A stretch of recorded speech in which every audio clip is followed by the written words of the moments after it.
पर जारी एनकाउंटर में अब तक मिली जानकारी के मुताबिक 3 दहशतगर्दों को मारा गया है। अलग अलग मकामात पर जारी एनकाउंटर में 3 दहशतगर्द मारे गए हैं। कुपवाड़ा जिले में 2 अलग अलग मकामात पर यानी मच्छल सेक्टर और टंगडार सेक्टर में दहशतगर्दों और सिक्योरिटी जवानों के बीच एनकाउंटर हुआ। दोनों जानिब से गोलियों का तबादला हुआ। मच्छल सेक्टर में 2 दहशतगर्द मारे गए जबकि टंगडार में 1 आतंकी मारा गया है। दोनों मकामात पर सिक्योरिटी जवानों ने सर्च ऑपरेशन चला रखा है।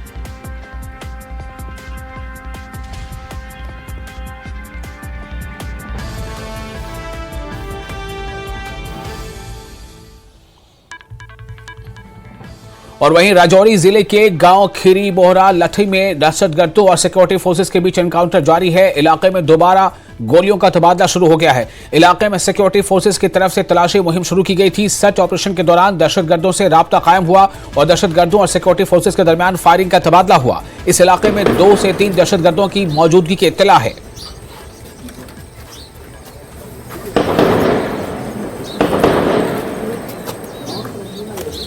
और जो गोलियों का तबादला हुआ है उसकी आवाज धमाके की शक्ल में आप सुन पा रहे होंगे। ये वो इलाका है जहां पर काफी देर से एनकाउंटर जारी है। राजौरी जिले के गांव खीरी बोहरा लाठी में दहशतगर्दों और सिक्योरिटी फोर्सेस के बीच एनकाउंटर जारी है।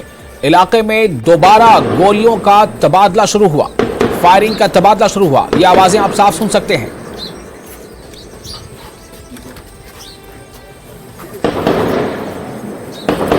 इलाके में सिक्योरिटी फोर्सेस की तरफ से तलाशी मुहिम भी लगातार जारी है।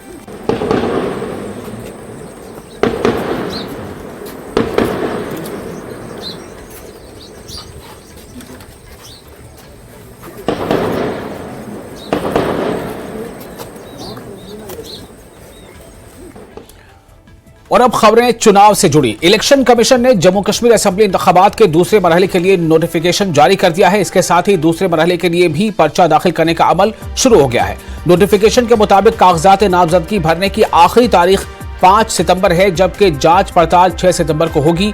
नोटिफिकेशन में कहा गया है कि उम्मीदवार 9 सितंबर तक अपने नामजदगी का फॉर्म वापस चाहे तो ले सकते हैं। दूसरे मरहले के लिए पोलिंग 25 सितंबर को होनी है। तमाम मराहल के नतायज का ऐलान एक साथ 4 अक्टूबर को किया जाएगा।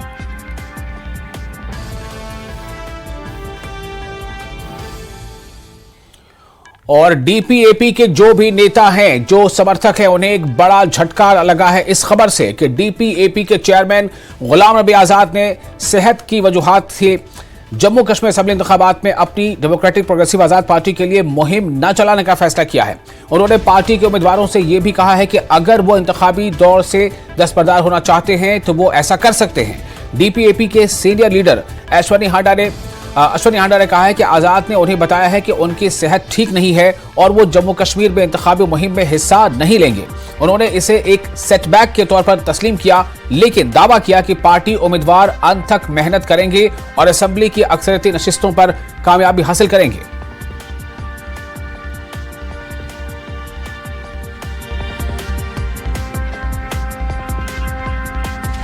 डेमोक्रेटिक प्रोग्रेसिव आज़ाद पार्टी यानी कि डीपीएपी के लिए एक बुरी खबर है। और खबर यह है कि पार्टी के चेयरमैन, पार्टी के स्टार कैंपेनर गुलाम नबी आज़ाद ने फैसला किया है कि वो जम्मू कश्मीर में असेंबली इलेक्शंस के दौरान जो कैंपेनिंग होने वाली है उससे दूरी बना के रखेंगे, वो कैंपेनिंग का हिस्सा नहीं बनेंगे। पार्टी के लिए एक बुरी खबर। उन्होंने खराब सेहत का हवाला दिया है और क्या क्या उन्होंने कहा है और कितना बड़ा सेटबैक है पार्टी के लिए। मेरे साथ इस पर बात करने के लिए अश्वनी हांडा, ये पार्टी के सीनियर लीडर हैं। अश्वनी जी, क्या कम्युनिकेशन आई है, क्या कहा है आज़ाद साहब ने, पहले उस पर बताएं।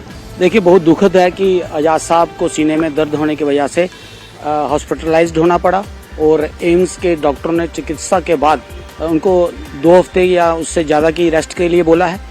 और हम कामना करते हैं भगवान से कि वह जल्द स्वस्थ हो जाएं और पार्टी की बाकी कैंपेन जो है वो पूरी करें। पार्टी का मनोबल बढ़ा हुआ है, इसमें कोई शक नहीं है। 13 लोगों की जो नॉमिनेशन है वो आज़ाद साहब ने पहले ही कर दी थी और आगे की नॉमिनेशन जो है, जो जहां तक हमें जानकारी है, वो जल्द ही 1-2 दिन में वो भी जो है वो पब्लिक कर दी जाएगी।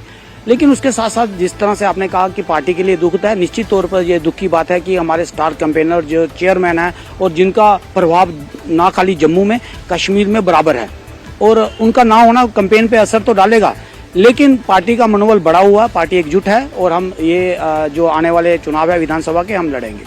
आप लड़ेंगे, चुनाव तो लड़ेंगे।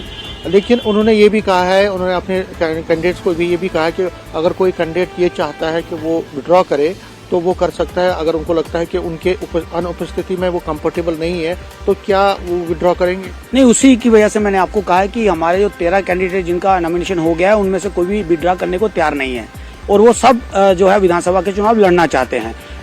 इवन की जो बाकी के हैं वो भी सब लड़ना चाहते हैं। तो पार्टी की तरफ से जो है वो हमें कोई परेशानी नहीं है, ना आजाद साहब की तरफ से और ना पार्टी के कार्यकर्ताओं का मनोबल गिरा है और हम इस चुनाव को पूरी तरह से लड़ेंगे, ये हमारा विश्वास है और हम जीत के आएंगे, ये भी हमारा विश्वास है। कैमरामैन चांद के साथ में समीर भट्ट, न्यूज़ 18 जम्मू। और डोडा ईस्ट हलके से कांग्रेस के उम्मीदवार शेख अहमद रियाज ने कहा है कि गुलाम नबी आजाद जब कांग्रेस में थे तो एक मजबूत लीडर थे, लेकिन अब उनके इंतखाबी मुहिम चलाने या न करने से कांग्रेस पार्टी को कोई फर्क नहीं पड़ेगा। उन्होंने कहा कि लोगों ने डीपीएपी को मुस्तरद कर दिया है और उनका कोई मुस्तकबिल नहीं है। शेख रियाज ने कहा कि कांग्रेस पार्टी एक सेकुलर पार्टी है और लोग दिन रात इस पार्टी में शामिल हो रहे हैं। उन्होंने कहा कि आज भी दर्जनों लोग दूसरी पार्टियां छोड़कर कांग्रेस पार्टी में शामिल हो गए।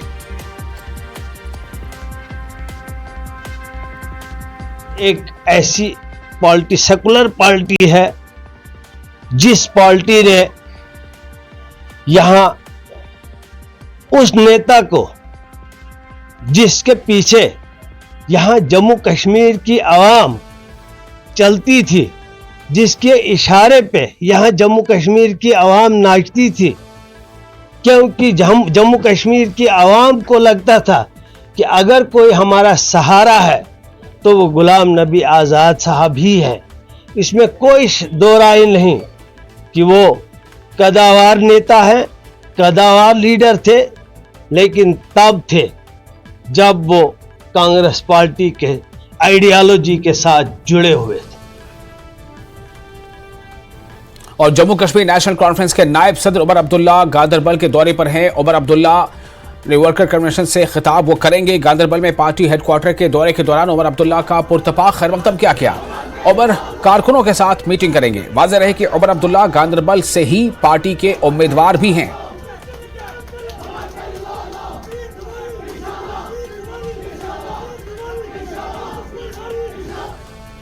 और जम्मू ईस्ट से बीजेपी के उम्मीदवार यदुवीर सेठी ने कहा है कि उन्होंने गुज़श्ता 35 सालों से पार्टी वर्कर के तौर पर काम किया और अब उन्हें यकीन तौर पर लोगों का फायदा और लोगों की हिमायत मिलने वाली है।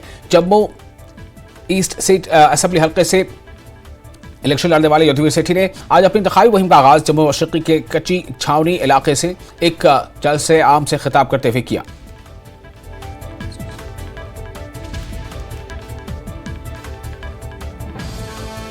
अब जबकि बीजेपी की तरफ से अपने तमाम कैंडिडेट्स की जो लिस्ट है वो रिलीज कर दी गई है, जम्मू ईस्ट से भाजपा के प्रत्याशी यदुवीर सेठी की तरफ से अब अपनी जो पोल के लिए कैंपेनिंग है वो उसकी शुरुआत की गई है। आप देख सकते हैं कि ये सब लोग जो हैं आज इस एक पब्लिक मीटिंग आयोजित की गई है जम्मू में, जहां पे सब जम्मू ईस्ट के रहने वाले लोग यहां पे पहुंचे हैं और यहां पे यदुवीर सेठी की तरफ से उनको विश्वास दिलाया गया है कि जो भी इनके पेंडिंग काम हैं वो करवाए जाएंगे। सब लोगों को भी उम्मीद है, क्योंकि पहले भी यहाँ से बीजेपी के ही प्रत्याशी राजेश गुप्ता जिनकी मृत्यु हो गई थी बाद में, वो यहाँ से जीत के आए थे। और यदुवीर सेठी से हम जानेंगे। यदुवीर जी, हालांकि ये जो है पहले भी सीट बीजेपी के पास रही है, फिर भी अब आप किस तरह से आप लोगों को क्या कहना चाहेंगे? मेरे को लगता है कि जो कार्यकर्ताओं में उत्साह है, पंडित प्रेमनाथ डोगरा जी के वहाँ पे हम चन्नों से आशीर्वाद लेके आए हैं।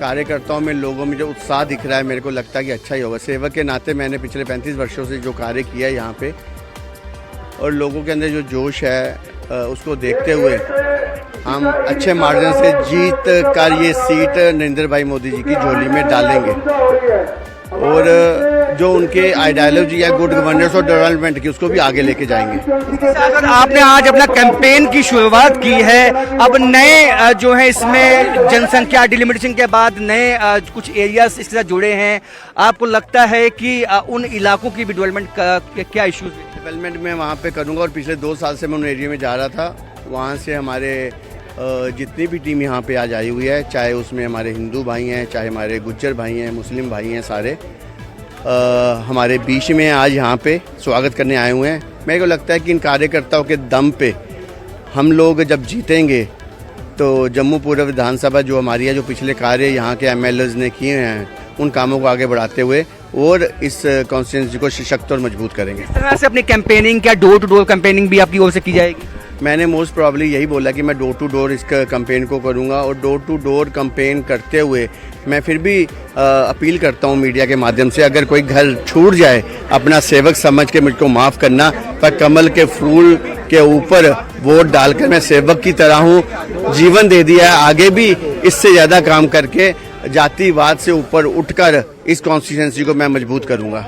देख सकते हैं कि अपने कैंपेन की शुरुआत आज युद्धवीर सेठी की तरफ से की गई है। लोगों से आह्वान किया गया है क्योंकि जम्मू ईस्ट में कई नए वोटर्स भी अब ऐड हुए हैं। डिलिमिटेशन के बाद कई इलाके जो हैं वो इसमें ऐड हुए हैं। इसको देखते हुए युद्धवीर सेठी का यह मानना है कि 35 साल में पार्टी का जो काम किया है उसका फायदा इनको मिल सकता है। कैमरामैन आशुक के साथ राजेंद्र, न्यूज़ 18 जम्मू।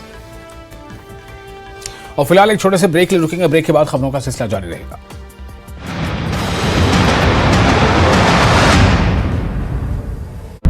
हैदराबाद के डांड गांव में एक घर के शौचालय में मिला कोबरा स्नेक मैन ने सांप को काबू में किया। जींद के विधायक के घर से महज 500 मीटर दूरी पर चली गोली। पेंट के शोरूम के बाहर हुई फायरिंग। सीसीटीवी फुटेज की जा रही तलाश। सिरसा के जगमाल वाली के महाराज बीरेंद्र सिंह को जान से मारने की मिली धमकी। प्रशासन से डेरा प्रबंधन ने की सुरक्षा की मांग। नूह के गांव भगवों में स्कूल भवन की हालत बनी हुई है जर्जर छतों से पानी टपकने से गुस्साए ग्रामीण। अभिभावकों ने स्कूल के गेट पर जड़ा ताला। हरियाणा विधानसभा चुनाव में हो सकता है बीजेपी और आरएलडी का गठबंधन। आरएलडी और बीजेपी नेताओं के बीच चल रही बातचीत। 2 से 3 सीटों पर आरएलडी लड़ सकती है चुनाव, सूत्रों के हवाले से खबर। फरीदाबाद के जन सूचना अधिकारी विजेंद्र कुमार को तत्काल प्रभाव से किया गया सस्पेंड। हरियाणा भवन नई दिल्ली में रिपोर्ट करने का आदेश दिया गया। हरियाणा में मतदाता बनने के लिए अभी भी 2 सितंबर तक किया जा सकता है आवेदन। न्यूज़ 18 से खास बातचीत में बोले मुख्य निर्वाचन अधिकारी पंकज अग्रवाल। मनोहर लाल खट्टर ने लिखा पत्र। स्वतंत्रता संग्राम सेनानी, समाज सेवी एवं हरियाणा के भूतपूर्व मुख्यमंत्री श्री बनारसी दास गुप्ता जी की पुण्यतिथि पर उन्हें विनम्र श्रद्धांजलि एवं कोटि कोटि नमन।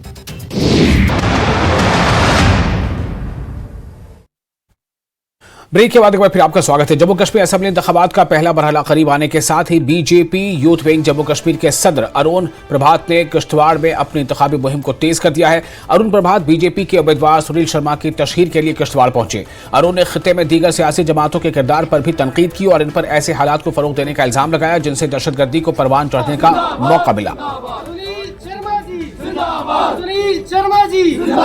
कश्मीर के अंदर जो विधानसभा के चुनाव है, इसमें भारतीय जनता पार्टी की जबरदस्त लहर है और लोगों ने एक मन बनाया है कि अब की बार भारतीय जनता पार्टी की सरकार और भारतीय जनता पार्टी के मुख्यमंत्री जम्मू कश्मीर में शपथ लें। उसके लिए भारतीय जनता पार्टी कई सालों से लोगों की खिदमत कर रही है। भारतीय जनता पार्टी कार्यकर्ता बेस्ड पार्टी है। यह परिवारवाद से जुड़ी पार्टी नहीं जो एक परिवार को ही अपना नेता माने। यहाँ पर आम कार्यकर्ता को नेता बनने का अधिकार भी है और उसकी मेहनत ही उसको नेता बनाती है।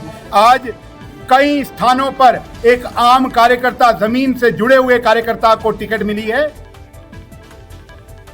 और सुचेतगढ़ असेंबली हलके से भारतीय जनता पार्टी के उम्मीदवार के घर पहुंचकर प्रोफेसर गुरुराम भगत, साबिक सरपंचों, पंचों और दीगर कारकुनों ने इन्हें बीजेपी उम्मीदवार बनने पर मुबारकबाद दी। इस मौके पर सुचेतगढ़ असेंबली हलके से भारतीय जनता पार्टी के उम्मीदवार प्रोफेसर गुरुराम भगत ने वहां मौजूद तमाम लोगों का खैर मकदम करते हुए कहा कि पार्टी हाईकमान ने उन्हें सुचेतगढ़ असेंबली हलके से उम्मीदवार बनाया है और इन्हें पूरी उम्मीद है कि यहाँ के अवाम इनकी हिमायत करेंगे।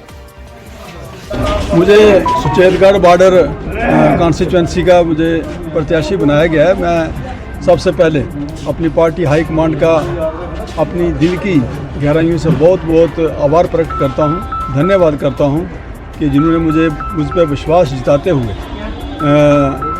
मुझे वहां का कैंडिडेट बनाया। और आप देख रहे हैं कि भारतीय जनता पार्टी के कार्यकर्ताओं में कितना जोश और कितना जज्बा है और इस इलेक्शन को लेके कितने उत्साहित हैं ये सारे कार्यकर्ता।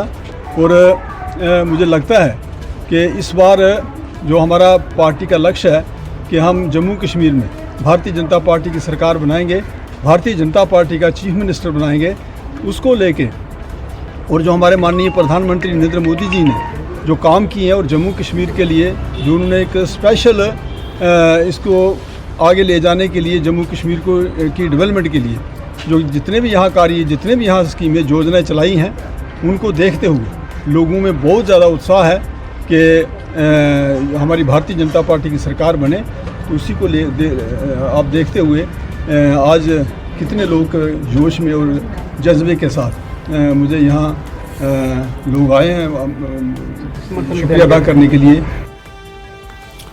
और लद्दाख में 5 अजला के ऐलान के बाद सुनको सब डिवीजन की ऑल यूनाइटेड पार्टी ने एक प्रेस कॉन्फ्रेंस की और हुकूमत से इस मामले पर गौर करने की दरख्वास्त की। उन्होंने सुनको को जिला का दर्जा देने की मांग की। उन्होंने बसूरत दीगर एहतजाज की धमकी दी है। संकु जो हर पैरामीटर्स पे खरा उतरते हैं, संकु जिसकी एक जायज डिमांड है, उस डिमांड को पूरा करते हुए हमारे संकु को डिस्ट्रिक्ट का स्टेटस का दर्जा दिया जाएगा। इंशाल्लाह संकु को डिस्ट्रिक्ट के स्टेटस का दर्जा दिया जाएगा। इसी उम्मीद के साथ मैं आप सबका शुक्रिया अदा करता हूं कि आप यहां पे आए और सबसे गुजारिश करता हूं कल हमारी जो हड़ताल है इसको कामयाब बनाएं। कल पूरे संकु सब डिवीजन में जो हड़ताल है उसको तमाम आवाम से, यूथ से, विमेन से, हर एक से, जितने भी स्टेक होल्डर्स हैं और हमारे डिस्ट्रिक्ट कारगिल के बाकी लोगों से इसकी ताउन के लिए हम आपसे अपील करते हैं कि आप सब हमारी सपोर्ट करें, हमारी इस तहरीक का सपोर्ट करें, इस मूवमेंट का सपोर्ट करें। और पुंछ जिले के मेंढर सरहदी तहसील में अशोक चक्र से नवाजे गए। जम्मू कश्मीर पुलिस के शहीद ASI बाबूराम की 4थी बरसी पर उन्हें खराज अकीदत पेश किया गया। इस मौके पर तहसील इंतजामिया और पुलिस के आला अफसरान मौजूद थे। ये प्रोग्राम सुबह मेंढर के बाबूराम चौक में मुनक्किद किया गया। शहीद बाबूराम की अहलिया रैना देवी और इनके खानदान के दीगर अफराद समेत समाजी और पुलिस एहलकारों ने इन्हें खराज अकीदत पेश किया। इस दौरान रैना देवी ने इंतजामिया से अपील की कि इनके शौहर की याद में एक मुस्तकिल यादगार तामीर की जाए, क्योंकि ये जगह अक्सर गाड़ियों के हुजूम से घिरी रहती है। इसका जवाब देते हुए SDPO मेंढर ने यकीन दिलाया कि इस मुतालबे को जल्द पूरा किया जाएगा। सबसे पहले तो सबका धन्यवाद करती हूँ जो जहाँ पे आए उनको श्रद्धांजलि देने के लिए। SDPO सर और SHO साहब का भी बहुत बहुत धन्यवाद करती हूँ। उन्होंने मेरा सहयोग दिया और मैंने ये किया, ये जो इनकी श्रद्धांजलि का जो मैं हर साल यहाँ पे करती हूँ। सर मेरी एक रिक्वेस्ट है कि ये जो इनकी जगह का नाम बोर्ड बनाया गया है इसको एक यादगार का नाम दिया जाए, अच्छी इनकी यादगार बनाई जाए और इस जगह को अच्छे से किया जाए, तो हम हर साल उनकी यादगार आने जाने वाले हर इंसान को ये पता चले कि किस देश के लिए उन्होंने अपनी जान दी है। ऐसे ही जो बाबूराम जी शहीद हैं जो वो हमारे लिए एक बहुत ही एक फ़ख्र का काम करके गए हैं और हमें बहुत इंस्पायर करके गए हैं और राष्ट्र के लिए, देश के लिए, और उन्होंने एक सर्वोच्च बलिदान दिया है। हम उनको हमेशा अपनी याद रखेंगे और कोशिश करेंगे कि जो उनकी फैमिलीज़ ने एक दो डिमांड की है हम उसको अपने अच्छे लेवल पे, हायर प्लेटफॉर्म पे उसको पहुंचाने की कोशिश करेंगे। और पुलिस की खुफिया जानकारी पर कुपवाड़ा में 2 ऑपरेशन अब तक जो हुए हैं। अब तक 3 दहशतगर्दों को किया गया हलाक। दरअंदाजी से मुतालिक खबरों के हवाले से ground human intelligence merchant sector और करना के कुमकड़ी सेक्टर में ऑपरेशन, दोनों इलाकों में फोर्सेस का ऑपरेशन जारी। इस वक्त की एक अहम खबर आपको दे रहे हैं। पुलिस की खुफिया जानकारी पर कुपवाड़ा में 2 ऑपरेशन, अब तक 3 दहशतगर्दों को किया गया हलाक। दरअंदाजी से मुतालिक खबरों के हवाले से ground human intelligence merchant sector और करना के कुमकड़ी सेक्टर में ऑपरेशन जारी है। दोनों इलाकों में फोर्सेस का ऑपरेशन लगातार जारी है।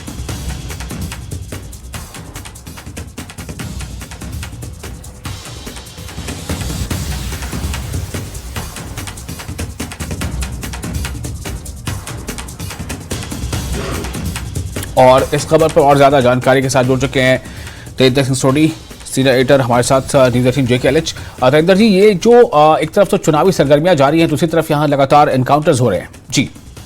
देखिए विशाल, पाकिस्तान की तरफ से लगातार ही कोशिश की जा रही है कि किसी तरह से आतंकवादियों को जम्मू कश्मीर में सीमा क्रॉस करा के भेजा जाए, ताकि जम्मू कश्मीर में जो चुनाव प्रचार चल रहा है, चुनाव अभियान चल रहा है, उसमें किसी तरह उसमें विघन डाला जाए। सिलसिले में कल आपने देखा होगा कि 6 चाइनीज हैंड ग्रेनेड रिकवर किए थे और पिछले 2 दिन से सुरक्षा बलों ने कुपवाड़ा सेक्टर में जो एंटी टेरर ऑपरेशन करते हुए जो घुसपैठ की 2 कोशिशें नाकामयाब की हैं। इसमें सबसे इम्पोर्टेंट बात यह है कि जम्मू कश्मीर पुलिस की इंटेलिजेंस थी, जिसके बाद आर्मी और जम्मू कश्मीर पुलिस ने एम्बुश लगाया था। जम्मू कश्मीर पुलिस को ये इंफॉर्मेशन मिली थी कि आतंकवादी पाकिस्तान से दो जगहों से, एक कुमकाड़ी इलाका है मंडल सेक्टर से और दूसरा करना इलाके से घुसपैठ करने की कोशिश करेंगे।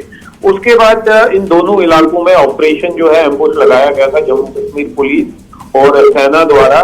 जब ये आतंकवादियों ने घुसपैठ करने की कोशिश की तो ये anti terror operation, anti infiltration operation जो है ये लॉन्च हुआ, जिसमें लगातार दोनों तरफ से गोलाबारी का तबादला हुआ। इस गोलीबारी के तबादले में आज सुबह जब इस इलाके की सर्च की गई तो 3 आतंकवादियों की लाशें जो हैं वो पाई गई हैं। एक जो है जैसे मैंने बताया कुमकाड़ी इलाका है, वहां पर 2 आतंकवादियों की लाशें देखी गई हैं और करना इलाके में एक आतंकवादी की लाश देखी गई है। देखिए सबसे इम्पोर्टेंट चीज ये है कि अभी तक इस साल इस इलाके में 6 ऑपरेशन हो चुके हैं, जिसमें लगभग 10 के करीब पाकिस्तानी आतंकवादी मारे गए हैं और ये जितने भी ऑपरेशन हुए हैं ये जम्मू कश्मीर पुलिस के हार्ड इंटेलिजेंस गैदरिंग द्वारा हुए हैं। तो इन ऑपरेशंस का क्रेडिट जो है वो जम्मू कश्मीर पुलिस की इंटेलिजेंस को जाता है, जिसके बाद ये ऑपरेशन शुरू किए गए थे। तो अभी तक इस इलाके में 10 आतंकवादी जो हैं वो मारे गए हैं। और जैसे मैं आपको पहले भी बता रहा था कि पाकिस्तान द्वारा जो कोशिश की जा रही है जम्मू कश्मीर में इलेक्शन के सीजन में हालात को खराब करने की, उसे फिर से एक बार सुरक्षा बलों ने नाकामयाब कर दिया है। जी विशाल जी, तो ये जो 2 मकामात पर 3 दहशतगर्द मारे गए हैं, ये इसे तो एक कामयाबी माना ही जाए। और क्या अभी ये ऑपरेशन कितना लंबा और आगे खींच सकता है? चूंकि अभी भी कुछ दहशतगर्द वहां मौजूद हैं, इसलिए जाहिर है कि ऑपरेशन अभी कंक्लूड नहीं हुआ है। देखिए विशाल, बिल्कुल सही कहा आपने, क्योंकि जब भी इस तरह का कहीं पर भी ऑपरेशन होता है तो ऑपरेशन को एक जल्दी कंक्लूड नहीं किया जाता, क्योंकि पॉसिबिलिटी रहती है कि कुछ आतंकवादी उस इलाके में छुपे होंगे। तो इसलिए अभी इस पूरे इलाके में सर्च ऑपरेशन जो है वो चल रहा है। देखिए विशाल, हमेशा से हम लोग यही कह रहे हैं कि जब आपका पड़ोसी पाकिस्तान जैसा मुल्क हो जो हमेशा से इस साजिश में लगा रहता है कि किसी तरीके जम्मू कश्मीर में हालात खराब किए जाएं, चाहे वो इंटरनेशनल बॉर्डर से आतंकवादियों की घुसपैठ करानी हो, चाहे वो लाइन ऑफ कंट्रोल से आतंकवादियों की घुसपैठ करानी हो, तो वो जब तक पाकिस्तान ये नापाक हरकतें करता रहेगा तब तक जो हमारे सुरक्षा बल हैं वो चैन से आराम से नहीं बैठ पाएंगे। तो इसीलिए अभी जैसे हम बात कर रहे हैं विशाल, पूरे इलाके में ये जो एंटी टेरर ऑपरेशन है ये चल रहा है, ये देखने के लिए कि क्या इन 2 इलाकों में ये सिर्फ 3 आतंकवादी थे, क्या और आतंकवादी यहाँ पर छुपे हुए हैं। तो अभी ऑपरेशन चल रहा है, लेकिन सबसे बड़ी कामयाबी की बात यह है कि ये जो ऑपरेशन था जम्मू कश्मीर पुलिस की हार्ड इंटेलिजेंस के बाद कैरी किया गया और जिसमें 3 आतंकवादी जो हैं, आप ये समझ लीजिए कि अगर ये आतंकवादी घुसपैठ करने में कामयाब हो जाते तो किस तरह की कत्लो गारत या खून खराबा ये जम्मू कश्मीर में कर सकते थे। लेकिन जम्मू कश्मीर पुलिस और आर्मी की मुस्तैदी की वजह से इन 3 आतंकवादियों को न्यूट्रलाइज कर दिया गया है। जी विशाल, चलिए बहुत शुक्रिया आपका तमाम जानकारी के लिए। और इसके साथ ही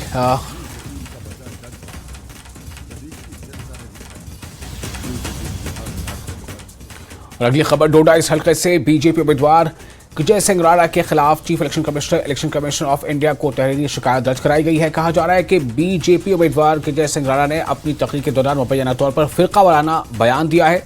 ये वीडियो सोशल मीडिया पर वायरल हो रहा है और कहा जा रहा है कि ये वीडियो चंद माह पुराना है।